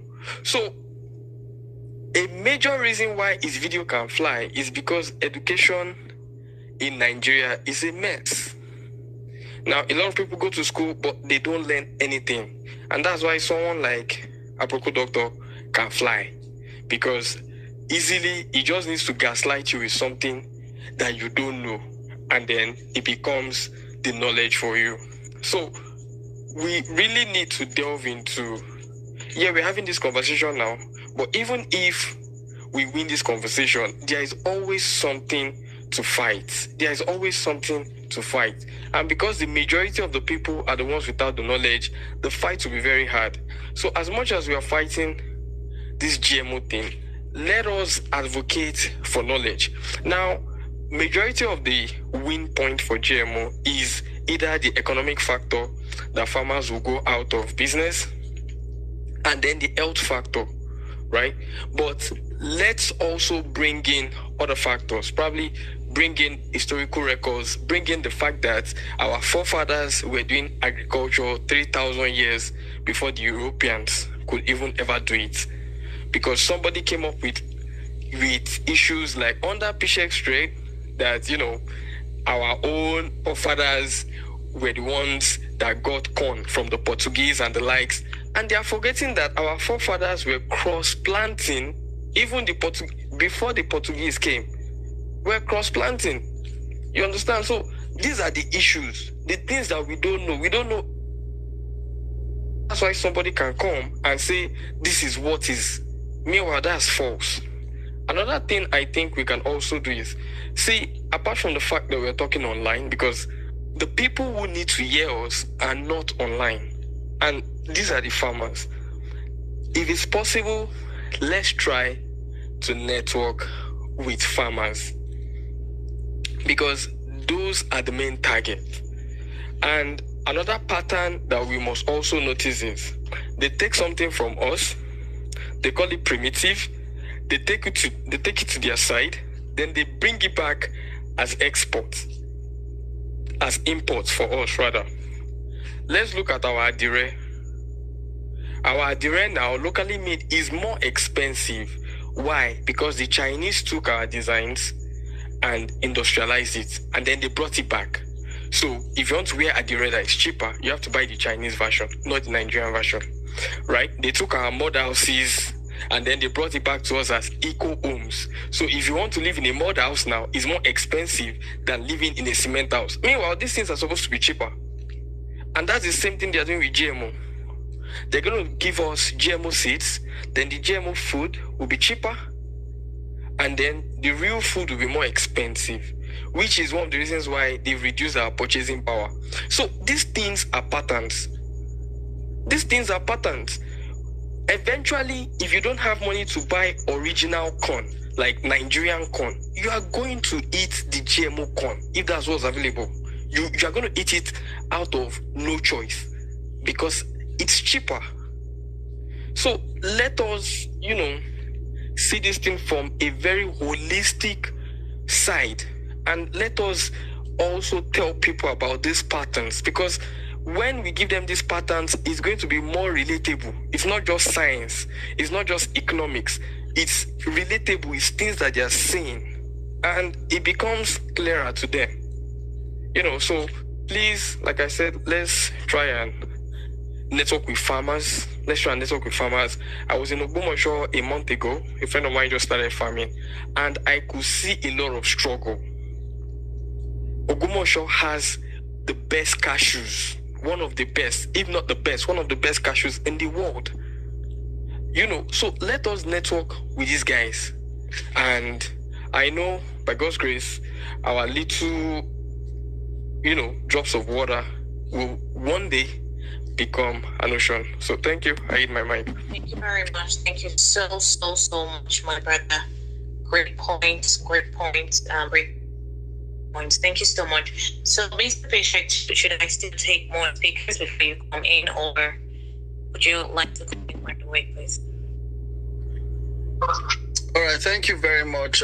Thank you so much for the comments, and I really like something Mark said. What he said we should actually advocate for knowledge, because when you are well-rounded, knowledge-wise on this stuff we're talking about, I can call out Apoko Doctor to come out for a debate, because I'm not trying to say I'm confident I'll win the debate, but I am very certain that what I know, I have researched on it, I've studied on it, I know the history of it. I've studied and studied, and I have debated with even professors on this, professors of genetics. I have professors around me. I have studied. Knowledge gives you confidence. I can stand and defend this thing anywhere. I've gone on, somebody said once that I am mentioning names. Yes, I'm mentioning names. They can't sue me for defamation, because what they said is what they said, and I'm quoting them verbatim, So when you study on these things, you really know what is going on. Then you're able to piece everything together to really see, how the whole bigger picture is formed. So it's important that we can pull a lot of we can pull a community of people that are studying this thing, reading about it, sharing knowledge on it, and keeping the conversation going, because that is most important. A lot more things will come, a lot more things will trend, a lot of things will come here, there, but we must keep the conversation going. One thing they're all waiting for is for this to blow over. They're waiting for it to blow over. They're waiting for us to get tired and move on to the next trend. But, I've been on this since January last year. If everybody moves, I am not moving. I'm not going to move, and I don't think people should move. We should keep the conversation going. Yes. This thing is a matter of life and death, and keep studying about it. You will find something. And when you're studying on this thing, don't always use Google. Google is very limiting. There's a lot that is happening outside Google. Google is extremely limiting in this conversation. Try to use Yandex. Yandex is the Russian-based search engine, or you use DuckDuckGo. Google is very limited in knowledge on many of these topics. Yeah, so I just thought to share that. So let's have some more speakers. But I'm actually at an event now, but I just came into the car, and I'll just hear from some more of us before we call the night. Thank you. Thank you very much, Dr. Patient. So please, guys, please let's make it a little snappy, okay? This was meant to be a 90-minute space, but because of the importance of this topic, it has been extended, okay? So please let's try to hit the nail on the head so that we can take as much speakers as possible before Mr. Patient round up from here. So I'm gonna go to Diako. Diako, after you, I'll go to me James, and after me James before Admiral. So Diako, please. I hope I got the name correctly. Good evening, and how are you? Take it away. I'm fine. Good evening. I really want to thank Checks for what he's doing. Since COVID, I've been paying attention into conspiracy theories, especially when it comes out that Bill Gates wants to reduce the population of the world. So since then, I've been watching out for most of these conspiracy theories. But I kind of feel like this GMO, it's an invasion on the farmland. If you look at other sectors, we do not, as a nation and as a continent, Africa, we do not control any. We'll talk about the tech sector. The US or the Western world, they can just do anything on the internet that will affect us concerning how we govern ourselves and the rest. So a lot of stuff, we do not own it. But you see this farmland that these people are trying to infiltrate, it is our only stronghold that they cannot just break into it. And if you look at the people that are in these professions, most of them, they are, the way Africa is being structured currently, these people are not educated. When you tell them about GMOs and they weigh the comparison with the natural seed is going to give them a lot of azu, the maintenance of the farmland before the crops grows and eat. So most of them, because of the nature of their education, they tend to just be like, he's not going to, we'll be eating chemicals. They wave it off. They don't really know the implication. So we, as the educated, for us to actually convince them is kind of hard. And when we even convince them, and let's say they try it for a few months, they go back to the GMOs because it's available in the market. It's what their competitors, their fellows, they are planting.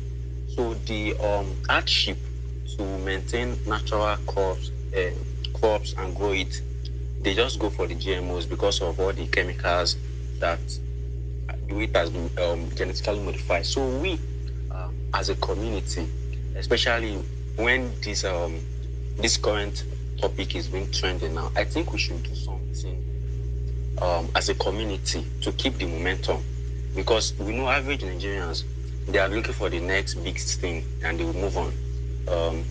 Recently, the issue of Very Dark Manner was this guy's name that they've been beefing each other.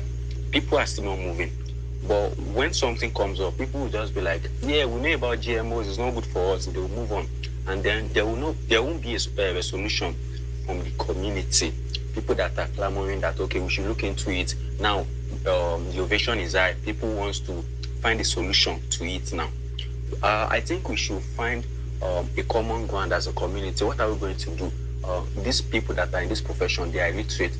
How are we going to persuade them? How are we going to enlighten them more about GMOs?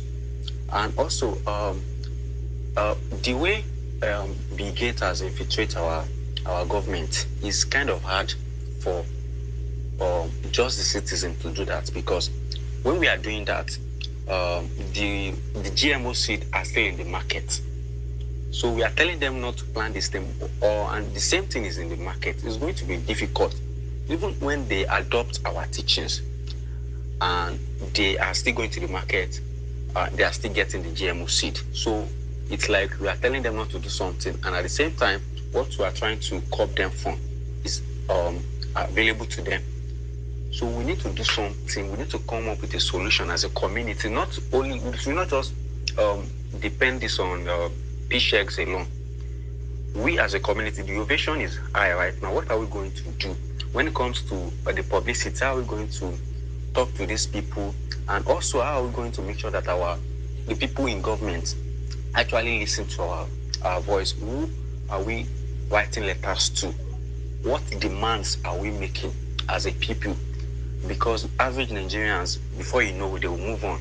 They will just be like, yes, we know about GMOs, it's not good for us, but what are we going to do? We don't have the capacity, we are not in government, and these people are not backing down. They are just waiting, as PSHEX has already said, they are just waiting for this to blow off. Then they'll continue. Then they'll continue silently. We will not even know most of their deeds again. So it will not be obvious to us the way it has been now. So that's just my own concern. What are we going to do when the ovation is at the highest now? People are talking about it. What are we going to do as a community to carry out the publicity and also the actions against GMOs? That's just my question. Thank you very much. Thank you so very much, Yako. The two other speakers that ought to go before Mr. PSHEX, and they've fallen off. A lot of persons requested the mic who even took the mic when I sent it, they've fallen off. But please, if you still can, just request the mic again before we wrap up. So at the time Mr. PSHEX gives his final talk on this, I'm going to read, in wrapping up the space, what I searched out on Google today, so that you guys will know that it is not just a Nigerian thing. It is a global things. So, Mark, you have your hand up. Can you just briefly come in before Dr. Patience? Thank you. All right, thank you. I was really wondering, that could really touch on something that came to my mind. I think on Wednesday, I was thinking in Nigeria, for example, we have National Drug Law Enforcement Agency who are in charge of enforcing on hard drugs. Okay, we have EFCC.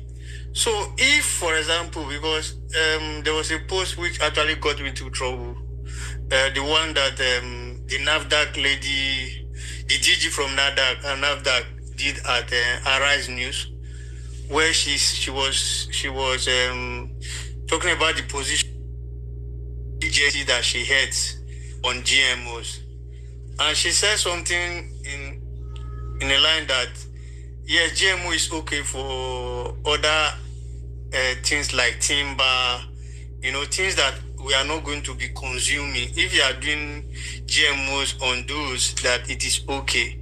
And I think Mike talked about when they use GMOs on cotton, in some other places. It's fine because they're using cotton to make clothes, It's not what we are consuming. Because the challenge we have here is the impact of GMOs when it is consumed by a human being. And that's what we are against. So I wanted to ask, maybe Bishop can help us when he is rounding up. Who are the agencies that we are supposed to maybe report these things to when we see ones? Because it's clear that even Nigeria, the Nigeria Drug Law Enforcement Agency, and NAFDAC, for example, according to the DG, it's clear that they are not in support of GMOs. And I understand they did some raids in Onitsha, I think last month, and even in Abuja, to where they were going after bad drugs. I think even Onitsha was for, in Ondo was for insecticides, pesticides that our farmers were using to farm and that had been banned, So I was wondering, who do we report? Because if we have an agency that is in charge of our food security, I think we should also go through those routes and see how, where Jacob just made a point now that we are telling them not to use these GMOs. What is the alternative we have for them? For a farmer who wants to plant corn next rainy season, for example, now, if he doesn't want, if we are saying he should not use GMO, what should that farmer do? That's what I wanted to ask. Maybe you said you were going to. Noted. Thank you very much. That's a Patience. Can you put some of these posts those things you said you're going to post? Can you put some of them on the Jumbotron so that sorry. Okay. Yeah. First, the answer to the last speaker's point, the answer is actually FCCPC. That is the Federal Consumer Competition Protection Commission. So that is actually the agency that we are supposed to, that's supposed to protect the consumers from all these funny things that we are talking about. And we've had meetings with them already. They just changed, they just got a new DG. I think the guy should be about a year now. So he's been learning the ropes. And we are having conversations with them. But at the same time, I think nobody should, don't say, because Pishek said this. No. Everybody should actually petition them, drag them. I posted their handle already in the comment section of this video, of this space. Go to the comment section and check it. FCCPC Nigeria, at FCCPC Nigeria. Let us all drag them. Call their phone number. Go to their website. Call their phone number. If all of us on this space calls their phone number, drags them, tell them what are they doing. Are they not saying that GMOs are bad? If all of us get on it, they would act faster. Then the next agency that we need to really call out is Biosafety Agency, even though they are complicit, but in calling them out, the outcome of calling them out will drive them further away from the biotech people, Let me see if I can get their handle too. That is Biosafety Nigeria. Yeah, that's them. I just dropped their handle now. Biosafety Energy. So we need to call them out for allowing it without risk assessment. There is no health. They will tell you that it is safe. Tell them to prove it that it is safe. They should bring out research. They'll tell you that people, they've been eating it in other countries. Tell them that where is the research that says it is safe? A long-term research, risk assessment, they will fold. So we need to drag them, call them out very well. The DG of that one, she has abandoned her Twitter handle. She's afraid. So, I've dropped their handle there, Biosafety NIG. If they don't listen to us on Twitter, we will go to their X handle. Sorry, we'll go to their LinkedIn. LinkedIn is where they go and package themselves for international agencies. We'll go there and mess them up on LinkedIn, period. So that's the truth. So I think from now, maybe we should even be having this space. Let's have this space next week. Let's all come here next week also. But before now to next week, let us all go out, call out FCCPC. You can tag me on it so we can all put effort on it. Call out FCCPC, call out the Biosafety Nigeria, NIG, Biosafety NIG.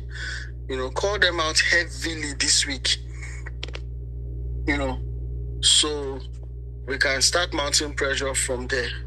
While some of us will still go to their offices and do one or two, but let us all, I think that's one thing we can all do.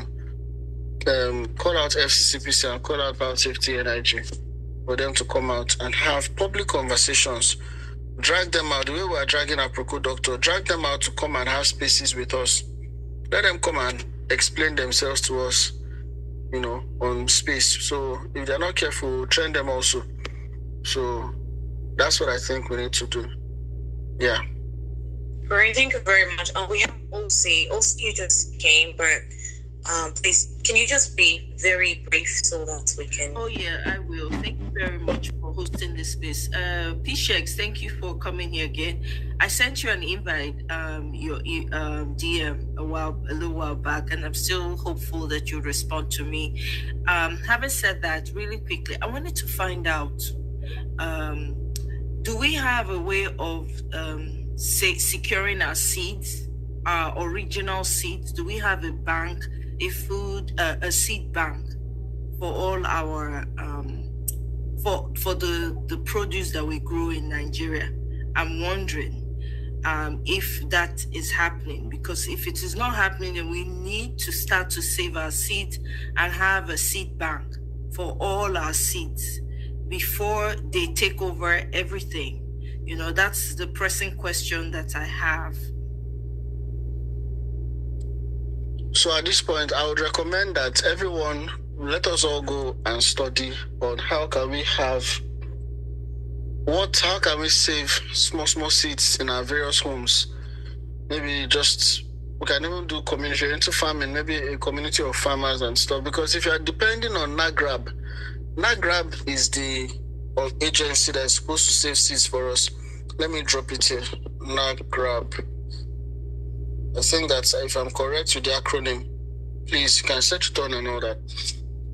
But that agency has been moved from under the Ministry of Agric to the Ministry of Science and Technology, where it is actually dying a slow death. In fact, it's actually dying at the moment. And from information I have, we don't have seeds in that place. I don't think our seed banks are functional. I really don't think so. I'm not sure I've seen, but they're not functional.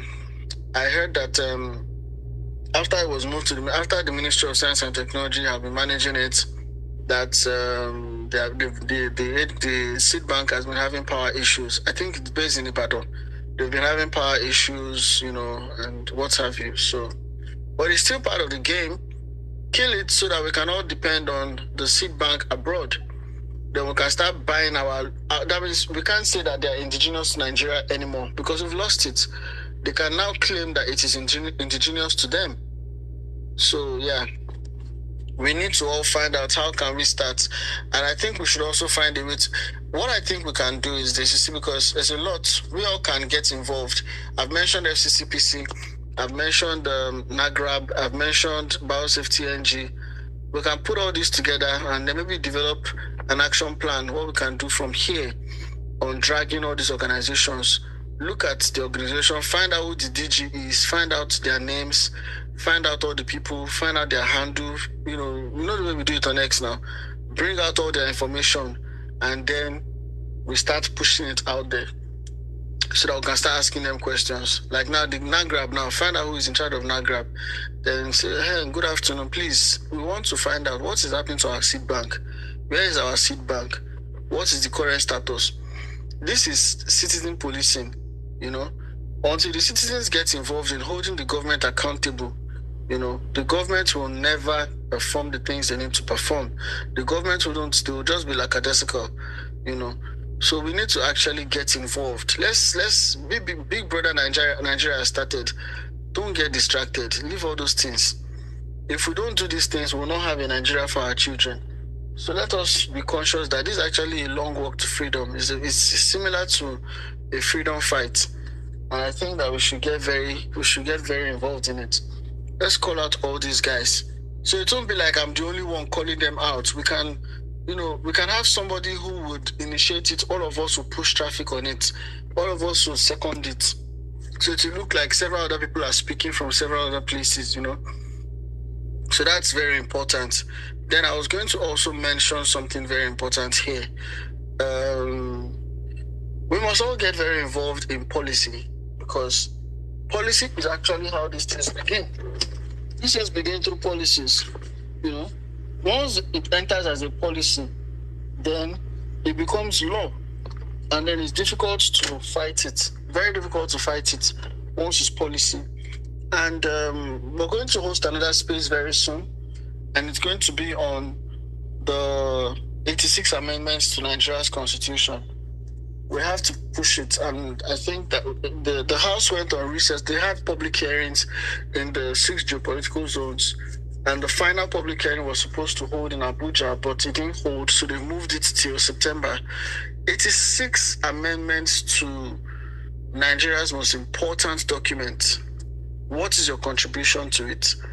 What have you made any statement? Do you even know this 86 amendments?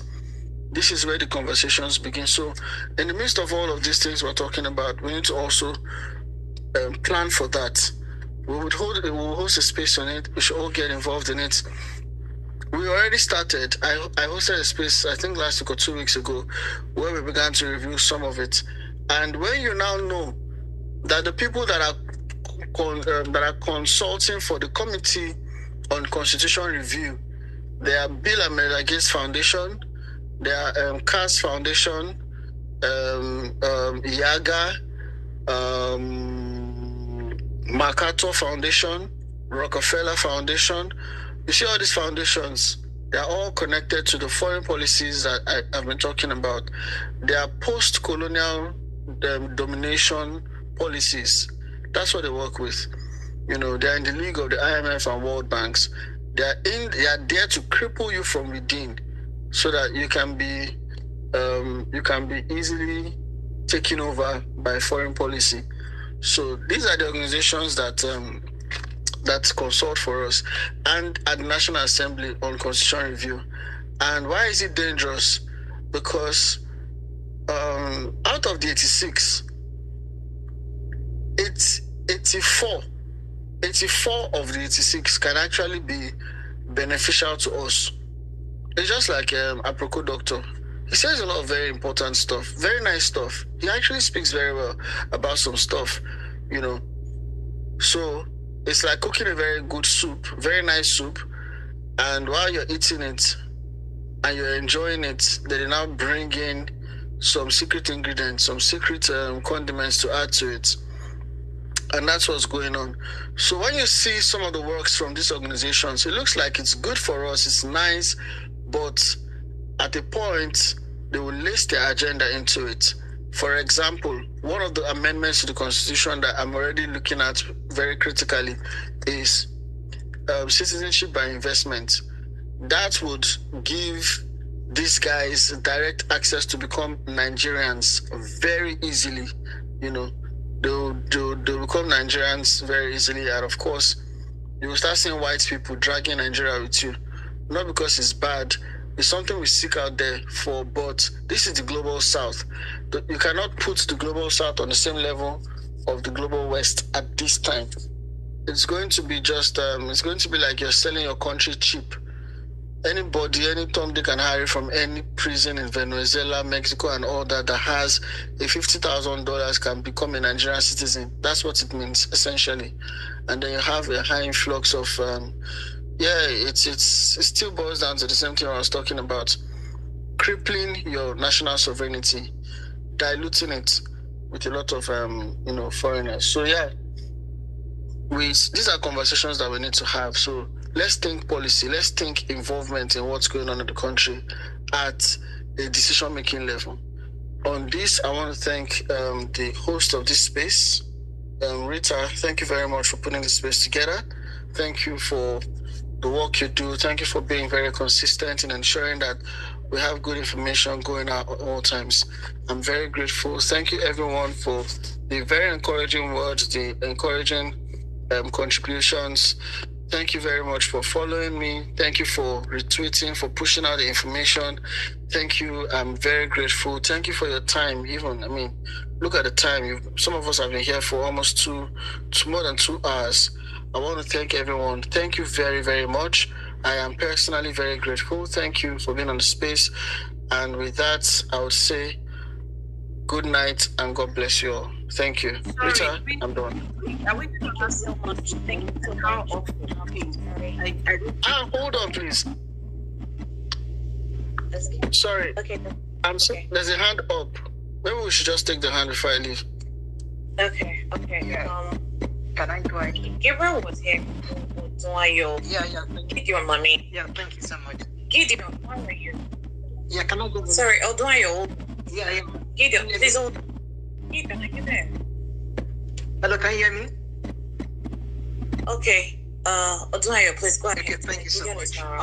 Thank you, PSHEX, for your contribution. I quite listened to everything you've been sharing and also following other conversation. So I actually sent you a personal message on your Twitter. So if you can check on your X. But I just have a quick question, which is also a follow-up to what I sent to you personally. And is that, are there open source data of which there are designated places in Nigeria currently where these GMO crops are being cultivated? Or perhaps maybe places where that has been authorized for them to develop those areas? Because I'm actually kind of looking at a kind of project in which, based on my background, using some observation data coupled with some machine learning to be able to see we can map some areas which we know and we may not know where these crops are actually existing. So, but I just wanted to ask openly here if there are an open source data in which, which maybe officially kind of tells where some of these farms are actually existing, which kind of maybe authorized or designated just solely to exist for now, if there is any data like that, which is an open source. Thank you. Well, I think you'll have to ask NABDA, that's Rose Gidado's agency. But she said they are demonstration farms. So you might want to reach out to her farm, her office, and find out from Rose Gidado. However, the seeds are being sold everywhere, so it could just be even next door to you. Summer's 75T is being sold everywhere. It's GMO and it's sold everywhere. So farmers are buying it and planting everywhere. So I don't think that they are keeping records of where they are. It's everywhere. It's commercialized. That's what it means. Commercialized means that it's now open to the public.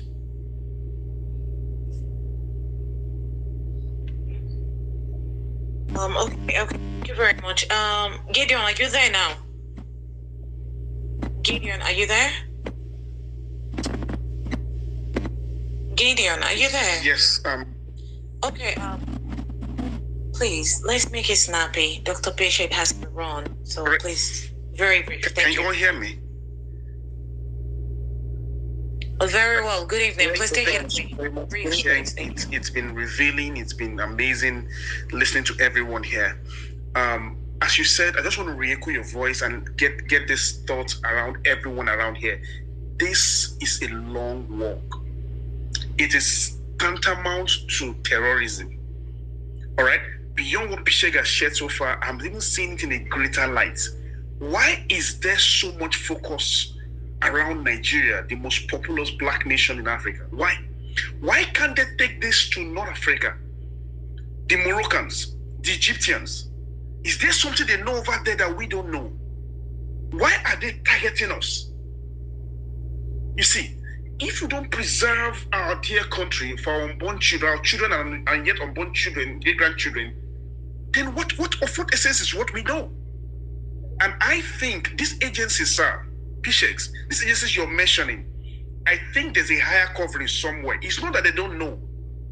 I think it's not that they don't know these things are actually poisonous and damaging. They are swallowing these truths, and I think then their mouths are being held, but we would get them to talk.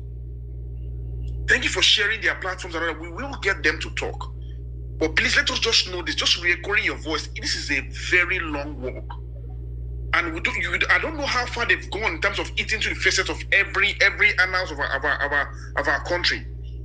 So please, let us have this mindset. We will binge on them. We will be on this for the long haul. Thank you very much. I yield my mic.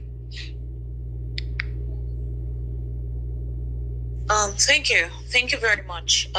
We have a OC. OC, your hand is up. Briefly, please. Can you? Yes. I just wanted to confirm, how often are we going to have these lives?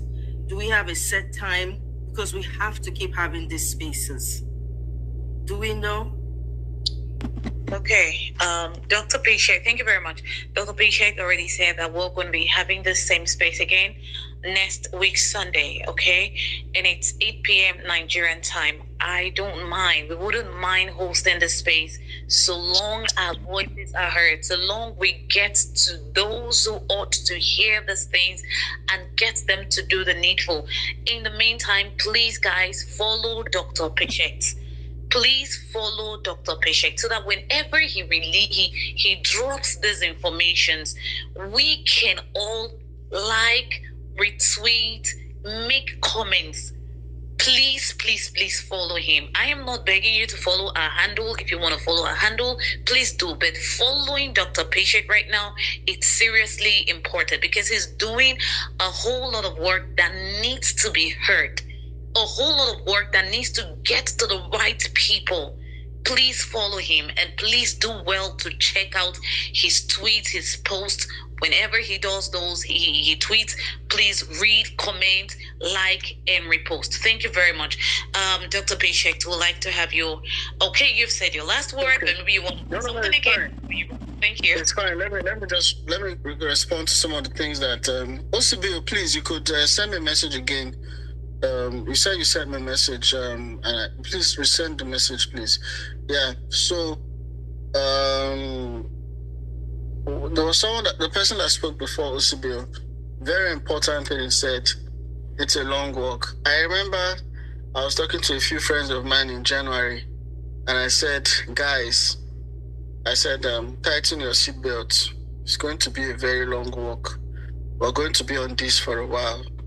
This is not one of those things that will start and will leave. I said, we're going to be on this for a while. You know, you saw me quoting from 1945, 1946. They knew in their time that they will not do it, but they set up structures that will deliver the gains on it years later. That's why many of their children can only work in their organizations. So if they were that serious, if Bill Gates is that serious, a billionaire, world billionaire, entering Okada in Lagos, whether it was him or it was not him, but he allowed his brand descend so low to enter Okada in Lagos. I'll leave you with these parting words. That lazy good will not overcome diligent evil. It was not going to overcome diligent evil. So if the evil is more diligent than us, then we have a lot to do. We have a lot to do. So please, tag all those taggables. They will try to discourage us. They will try to divide us. They'll try to say a lot of funny things. They'll try to attack us. I don't know if you guys witnessed what happened when Dr. Joe Abba actually attacked me. He wanted to go religious and all. He wanted to go to talk about a post I made. I go to Christ Embassy. It's not a hidden thing. If you go to my tweet, you'll see it there. That's my church, So he wanted to pick on something from there, and then you start using it to fight, and You see, let me tell you, I can be very petty. I can be very. If you want to do that one, I would follow you there. Me and you will enter there. I'm not as packaged as I may be talking now. I can drag. I'm very good at it. So he tried to drag me, and I was going to drag the living daylight out of him. In fact, I was going to drag Aroma Stupid and Bastard out of his body. I was ready for him. In fact, I was ready. Thank God that somebody must have called him. Like he even said, somebody called him and told him to delete the post. He deleted it and apologized. On that note was when I left him. In fact, I had already dropped like 6 missiles already. I was going to go at him. You see the way I hold Rose Gidado down? I was going to pin him down. And I would do it. I know how to drag people for a long time. I'll drag you. In fact, I'd set a calendar that I was going to drag him to January. Every day till January next year. As he apologized, so when sometimes they try to behave anyhow, they will see anyhow. Nobody has monopoly of violence. Nobody has that. It's nobody's property. It's everybody's own. So if they try anyhow, they will see it. So it's a long walk, and we are already on the journey. So thank you everyone again for being here with us. Thank you. And I must acknowledge, there's a guy here I must acknowledge. His name is Activist Jerry. Activist Jerry has been phenomenal. Phenomenal. Almost every post I make, you'll see his comment inside. Activist Jerry, thank you very much for always backing up every post I make. And a lot of people here also, a lot of people here. Thank you very much. A lot of us here. Thank you very much, everyone. We'll just keep on going. I have a lot of research materials that we'll keep sharing. And maybe as time goes on, we'll create a group offline, maybe on, rather not on this platform, maybe on another platform, maybe WhatsApp or Telegram, and see how we can collaborate even stronger on those platforms and, do so much more, even join in the offline work. Thank you, everyone, and good night. Thank you, Dr. Patient. Good night to you. God bless you and give you more strength to be doing what you are doing. And by His grace, we will achieve that Nigeria over dreams. So, thank you, everyone that have spoken on this space. We do this 8 p.m. every Sunday, Nigerian time.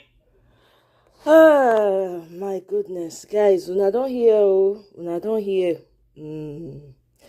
Yeah, I sent him DM a little while back because I've been following him, and he said he was going to respond, but he's very busy trying to tackle these people. Half the time he's tackling, going for meetings. He goes to the Senate to go and present and stuff like that. So I've really been following him because I be farmer too, Michael. So Michael, I go reach out to you for WhatsApp. We need to talk so that we go these seeds. We need to know so that in case you forget anyone's, I go remind you the seeds when we need to, keep because I beg we need them. We need that food bank, that seed bank. It's just ridiculous. Say Nigeria is big, we don't get seed bank. How these people take infiltrate? Or more. Now we lose, I'm telling you now, we need to wake the hell up. If we need to move back to Nigeria, all of us need to already go back. What's the point? Now this one now only for our children to inherit. Hey, God, I beg go. See people trying to call themselves. Again, one guy when he called himself white Nigerian for Twitter. If you see that thing, they ache my spirit. If you know as that thing, they irk my spirit. And some of them, they worship, they be Oshun worshippers. You need to see them during their Oshun festivals. Oyibo, Oyibo, Oyibo. They even have Oshun priestesses. If you see as that thing, they irk my spirit. So, anyway, we need to know as we go. We need to mobilize. Oh, honestly, Nigeria not good. Nigeria not good. We need to. 2027 is a do or die affair. Rig and buy literally. May all of us go there. And no one person not get monopoly of madness. If we all go in groups, now then go run leave the country for us. We cannot fold our hands and let this happen. This is crazy. You heard what he said. They're trying to pass a bill so that Oyibo people, remember I said that they try to bring some prisoners come Nigeria where they reject. Okay? Now they're trying to push a bill so that anybody now if he get money, go just make it, he go just buy Nigerian citizenship. Is that what we want? Hey! I go leave am here for now. I beg, my people. I go leave am here for now. I will come back if I can later. Otherwise, it will be tomorrow. Rosezi, thank you very much. Michael, thank you. You say no. Rosezi, you want to come and you want to. I can share this something with you so you can be doing the talking on your own. No, because me I dey bounce as I did so. That's who Africa started to get. Wow, what?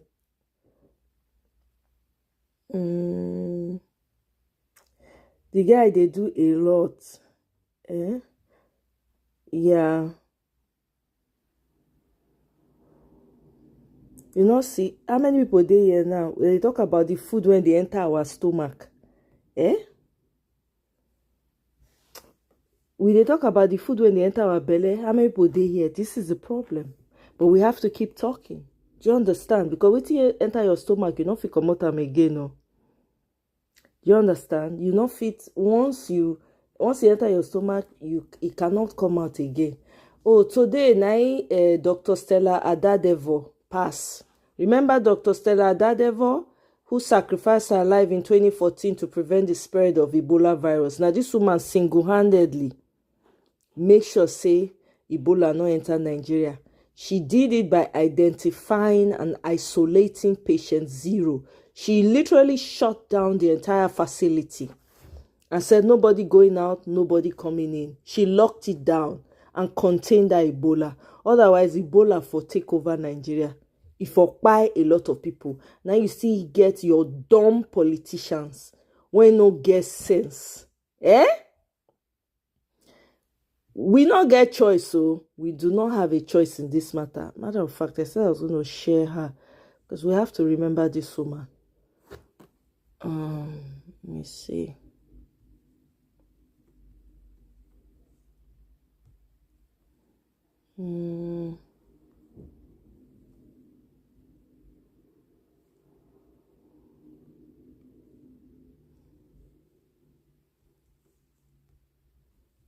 If to say no be her, Ebola for finish half of Nigeria because that was their intention. She passed in the process. She contacted it and passed. So, I don't share her post.